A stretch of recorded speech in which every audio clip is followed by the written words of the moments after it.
সরকারি চাকরিতে হাইকোর্টের দেয়া কোটা পুনর্বহালের রায়ের পরিপ্রেক্ষিতে প্রজ্ঞাপন জারি করেছে জনপ্রশাসন মন্ত্রণালয়।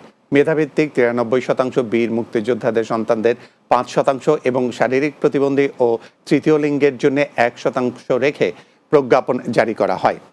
মঙ্গলবার বিকেলে রাজধানীর গুলশানে নিজ রাজনৈতিক কার্যালয়ে সংবাদ সম্মেলনে প্রজ্ঞাপনের কথা জানান আইনমন্ত্রী আনিসুল হক। মন্ত্রী বলেন, এই রায় অবিলম্বে কার্যকর করা হবে। এছাড়া পরিস্থিতি স্বাভাবিক হলে সংশ্লিষ্ট সবার সাথে আলোচনা করে শিক্ষা প্রতিষ্ঠান খোলার বিষয়েও সিদ্ধান্ত নেওয়া হবে।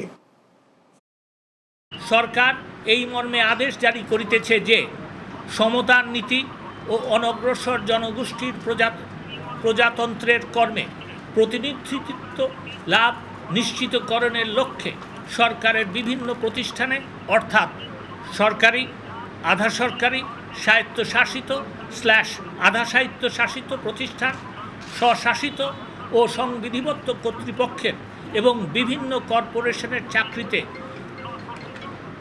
কর্মে সরাসরি নিয়োগের ক্ষেত্রে সকল গ্রেডে নিম্নরূপভাবে কোটা নির্ধারণ করা হইল। ক, মেধাভিত্তিক 93%। খ, মুক্তিযোদ্ধা, শহীদ মুক্তিযোদ্ধা ও বীরাঙ্গনাদের সন্তানদের জন্য 5%।